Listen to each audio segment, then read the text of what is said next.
Azim Indonesia,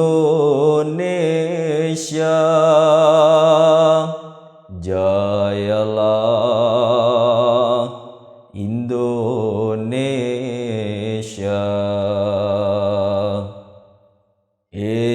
Azim Indonesia, jayalah Indonesia.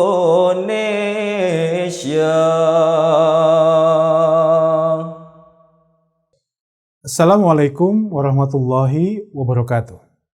Pemirsa dimanapun Anda berada, berjumpa kembali bersama kami dalam program diskusi di channel Tasyakur 100 Tahun Online. Pada episode ini, kita akan kembali melanjutkan kajian kita pada buku karya Khalifatul Masih yang keempat, Hazrat Mirza Tahir Ahmad rahmatullah alaih, yang berjudul Ajaran Kristen Perjalanan dari Kenyataan ke Khayalan. Kita akan membahas bab keempat, yaitu tentang penyaliban, dan bab kelima tentang kebangkitan dan kenaikan Nabi Isa alaihissalam.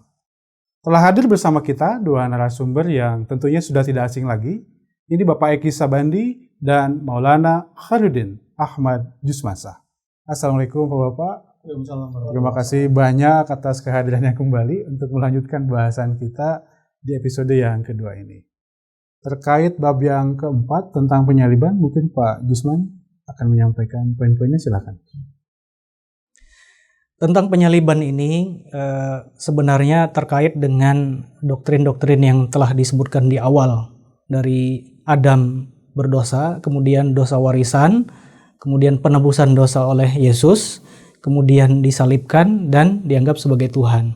Nah, di bab ini Hazrat Mirza Tahir Ahmad juga menjelaskan bahwa Yesus itu sebenarnya selamat dari tiang salib, kemudian berhijrah dan wafat sebagaimana halnya manusia biasa, sehingga tidak mungkin dianggap sebagai Tuhan.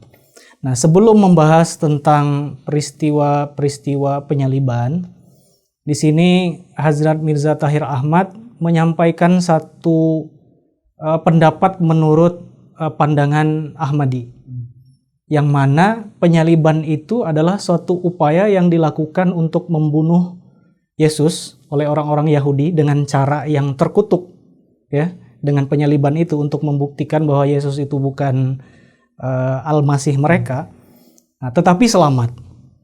Nah, kemudian setelah selamat disembuhkan, beliau mencari tempat yang bebas dari orang-orang Romawi untuk mencari domba-domba yang hilang, yaitu yang tersebar ke daerah-daerah timur, dan akhirnya Yesus wafat seperti manusia biasa. Nah, bagi orang-orang, kata beliau, jadi pendapat ini ternyata banyak juga yang dikomplain oleh orang-orang. Apa buktinya bahwa Yesus itu selamat dari tiang salib dan kemudian hidup sebagaimana melanjutkan perjalanannya? Kata beliau, sebenarnya beban pembuktian bukan kepada kami. Kan kalau secara hukum itu sesuatu hal yang sudah diterima oleh ketentuan umum tidak perlu dibuktikan. Kan manusia itu hidup paling maksimal 100 tahun. Jadi kalau ada yang mengklaim 1000 tahun, nah beban pembuktian ada pada mereka, bukan pada kita. Tetapi kata beliau, demi untuk tulisan itu, maka beliau jabarkanlah bukti-bukti tersebut. Nah, yang pertama itu indikasi, ya, yaitu tanda Nabi Yunus alaihissalam yang disebutkan di dalam Matius 12:40. Tetapi kepada mereka tidak akan diberikan tanda selain tanda Nabi Yunus, sebab seperti Yunus tinggal dalam perut ikan 3 hari 3 malam, demikian juga anak manusia akan tinggal dalam rahim bumi 3 hari 3 malam.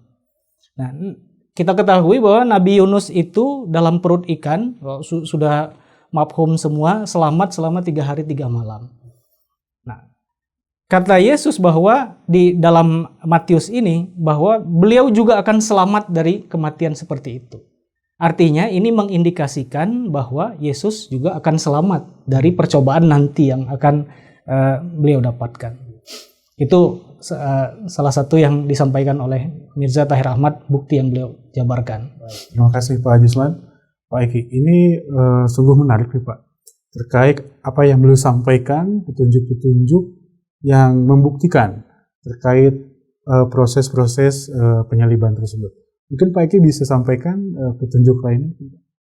Ya, saya tegaskan dulu ya, bahwa Yesus menubuatkan tanda kebenaran beliau itu adalah peristiwa Nabi Yunus. Ya, tadi ditegaskan oleh Pak Jusman, beliau 3 hari 3 malam ada dalam perut ikan, walaupun sebetulnya ikan apa, tapi intinya itu ada suatu isyarat, ya kan, bahwa apapun beliau akan selamat, sebenarnya Nabi Yunus. Itu barangkali yang perlu difahami, karena tidak mungkin kata-kata beliau kata-kata yang omong kosong. Dan ini terbukti, saya lompat sedikit, pasca penyaliban. Nah, kita bicara pasca penyaliban ya, ada beberapa indikasi ya, ketika beliau disalib itu, kemudian diturunkan dari tiang salib, beliau itu mengalami mati suri. Indikasinya adalah seperti tercatat dalam Injil ya.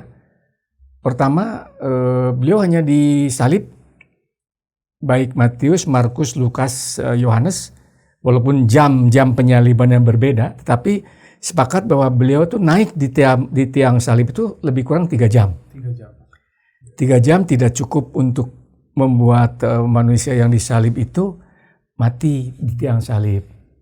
Ya, karena besoknya itu akan sorenya itu akan masuk pada hari Sabat ya. Maka semua orang-orang yang disalibkan kemudian diturunkan. Nah, untuk memastikan bahwa yang disalib 3 orang. Salah satunya Barabas ya. Barabas itu yang penjahat besar. Satu lagi tidak disebut dalam Injil, mungkin dalam kisah lain ada. Yang ketiga itu Yesus. Nah, bertiga itu diturunkan karena mau memasuki hari Sabat. Dalam Injil dicatat, kedua orang ini, Barabas dan temannya itu, dipatahkan kakinya supaya memastikan bahwa mati. Tapi ini satu bukti bahwa Allah telah kasih tolong pada Yesus. Yesus tidak dipatahkan kakinya. Sebelumnya pun ketika akan diturunkan, itu tombak dari pasukan Romawi kan menusuk kepada lambung dan sampai ke tulang iga. Nah, dari situ muncul keluar darah dan air. Jadi pada saat itu pun satu bukti bahwa memang pada saat itu beliau belum meninggal. Begitu. Nah, ketika kemudian dimasukkan dalam kubur yang berkamar, ya, peristiwanya kan Jumat masuk tuh, Sabat kan. Sabtu, Minggu pagi, ketika Maryam Magdalena dan ada 2-3 lagi yang murid Yesus nampak di kuburan bahwa Yesus sudah nggak ada. 3 hari juga, Jumat, Sabtu, Minggu kan. Nah, inilah kesamaan Nabi Yunus dengan Nabi Isa. Satu di perut ikan, satu di perut bumi. Dan kedua-duanya harus selamat. Karena itu janji Yesus bahwa sebenarnya Yunus selamat, tidak wafat, tidak meninggal, dan beliau pun akan selamat. Itu yang disebut dengan tanda Yunus. Sangat menarik ya, dan tergenapi nubuatan tersebut. Tanda selanjutnya apa Pak Jusman? Bisa disampaikan? Indikasi ya. Kalau tanda tadi sudah dijelaskan oleh Pak Eki ya, sebagian besar. Nah, indikasi kedua itu dari tanda Yunus. Yang kedua itu adalah janji Yesus kepada untuk ya mengembala 12 suku Bani Israel. Itu terdapat di dalam Yahya 10 ayat 6. Ada lagi padaku domba-domba lain yang bukan dari kandang-kandang ini. Artinya yang di tempat di Yudea pada saat Yesus hidup. Domba-domba itu harus kutuntun juga, dan mereka akan mendengarkan saranku, dan mereka akan menjadi suatu kawanan dengan satu gembala. Nah, di sini sebenarnya indikasi sebagai janji Yesus untuk menggembalakan domba-domba yang di luar Yudea. Di mana pada saat sebelum penyaliban, Yesus kan tidak pernah keluar ke Yudea kan. Hanya kepada 2 suku Bani Israel itu. Nah, sedangkan 10 itu belum beliau sama sekali sentuh. Artinya ini ya semacam janji. Jadi kalau Yesus kemudian naik ke langit, apakah domba yang 10 itu ikut naik juga? Ya? Nah, tentu tidak kan. Nah, artinya kalau kita menganggap, wah, sama saja kita menganggap Yesus itu menyalahi janjinya. Nah, ini pun sebenarnya indikasi ya kepada bahasan selanjutnya akan misi Yesus selanjutnya setelah penyaliban. Oh, baik. Ini menarik sekali Pak Eki terkait janji seorang nabi. Pasti akan dipenuhi tentunya Pak. Bagaimana Pak Eki melihatnya? Saya lompat sedikit pada firman Allah dalam Al-Quran ya, bahwa misi atau tugas utama Nabi Isa alaihissalam itulah Rasulan ila Bani Israel. Rasul kepada Bani Israel. Kemudian dalam Injil juga disebutkan bahwa Yesus mengatakan, aku tidak sedikit pun mengubah Taurat. Senokta pun aku tidak mengubah Taurat, tapi mengenapinya. Ya. Dikatakan tadi tentang sebetulnya tanah itu ada 2 gubernur ya, Galilea dan Yudea. Nah, begitu. Nah di Galilea dan Yudea itu atau di tanah Palestina ya, itu memang hanya ada 2 suku. Sedangkan 10 sukunya itu memang dia disebut dengan eksodus, diaspora, menyebar ke timur. Jadi diaspora itu 10 suku Bani Israel itu kemudian menyebar ke timur. Ya kan? Sampai dari Palestina itu ke Irak, ke Iran, Afghanistan, ya kan, ke Pakistan Utara dan ke Hindustan Utara sampai ke Kashmir. Ya, kalau dalam sejarah dikatakan itu mengikuti jejak jalur sutra perdagangan kan begitu. Nah, ketika Yesus mendakwakan sebagai Mesias, kan beliau mendakwakan sebagai Al-Masih, sebagai Mesias begitu. Dan kaum Yahudi tolak, karena itulah beliau dibunuh, disalibkan. Nah, kemudian karena dia tolak di 2 suku ini, maka beliau harus tunaikan janji ini, misi ini, mencari domba-domba Israel yang hilang. Seperti itu. Masya Allah, luar biasa, menarik sekali Pak Eki. Pak Jusman, terkait tadi indikasi atau petunjuk lainnya, apakah masih ada? Petunjuk selanjutnya hanya menambahkan tadi apa yang disampaikan oleh Pak Eki ketika di dalam ruangan berkamar, kuburan yang bentuk berkamar. Di situ ada yang kita kenal sebagai marham Isa.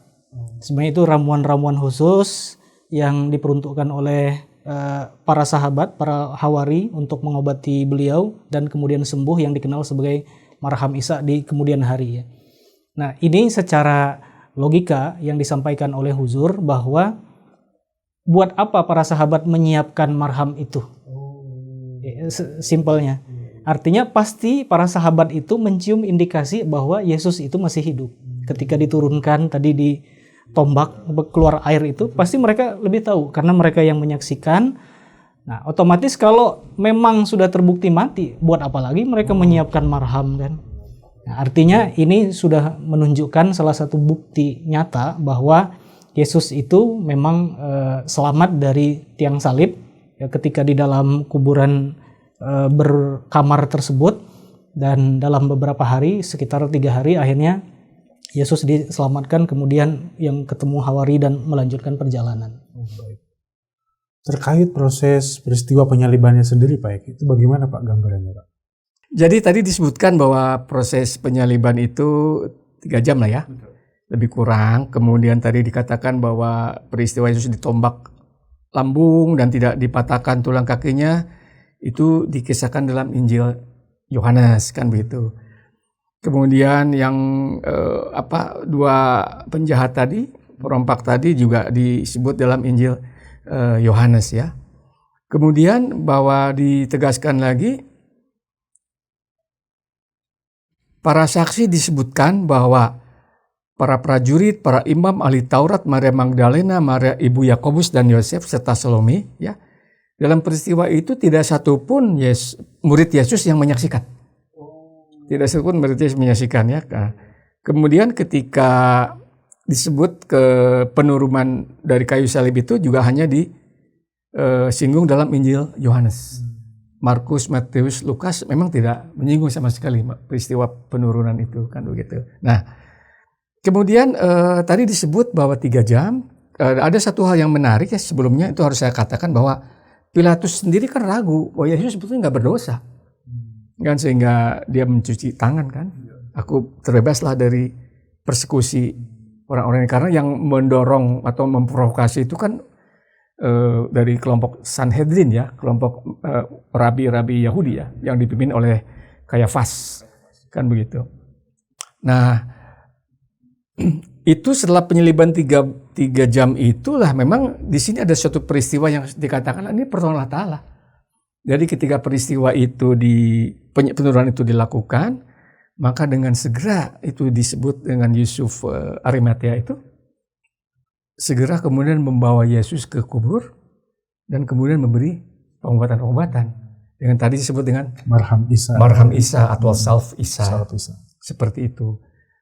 Ini satu hal yang memang menarik untuk dikaji. Sangat menarik, Pak. Kan itu. Jadi dalam satu riwayat pun dikatakan ketika disebut bahwa Yesus sudah meninggal, Pilatus pun heran, kok cepet banget, gitu kan?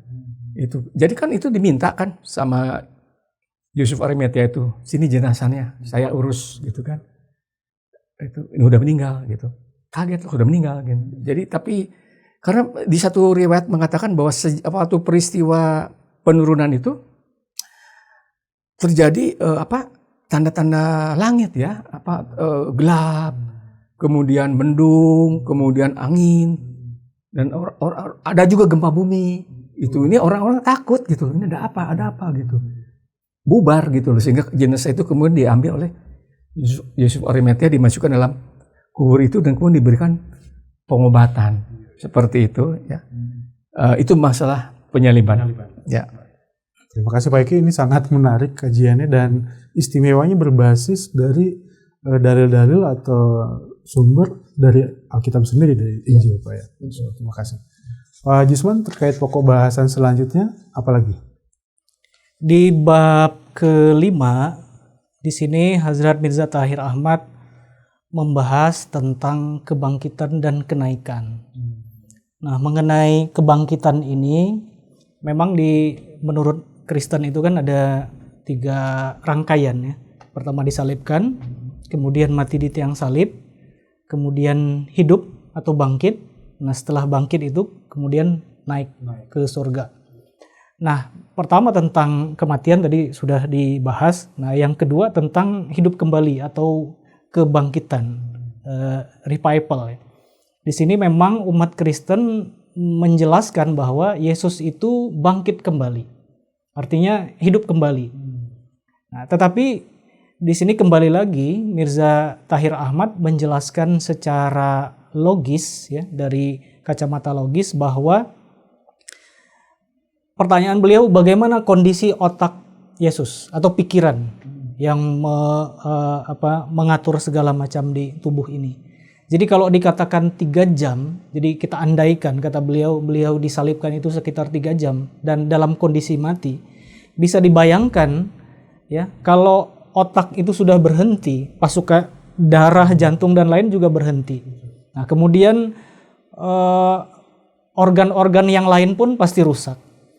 Nah, jika kemudian Yesus hidup lagi, itu artinya bahwa Yesus kembali menempati tubuh yang sudah rusak, tetapi dalam waktu singkat hidup kembali. Yang busuk tadi jadi segar kembali. Nah, kata beliau, adakah para ahli biokimia Kristen sekalipun yang bisa membuktikan peristiwa yang seperti itu? Jadi kembali kata beliau, kalau ini sesuatu hal yang tidak mungkin, artinya lebih mungkin, kata Huzur, beliau itu bukan revival, tapi survival. Survival itu bertahan hidup. Nah, jika ini disebut tidak masuk akal, harusnya lebih tidak masuk akal lagi untuk pembuktian sesuatu hal yang luar biasa tadi, untuk menghidupkan organ yang tiba-tiba berhenti kemudian hidup lagi. Masya Allah. Pak Eki ingin menambahkan, silakan. Ya. Ada suatu peristiwa ketika hari Minggu itu Maria Magdalena, kemudian Salome dan juga ada Ibunda Yakobus itu, 3 orang wanita itu tidak melihat Yesus dikubur, ya. Dan mereka mencari-cari di mana Yesus.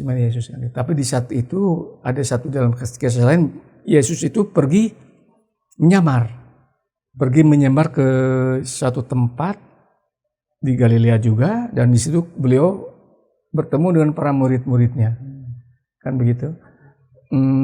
para murid-muridnya itu kaget dan disangka bahwa ini adalah hantu.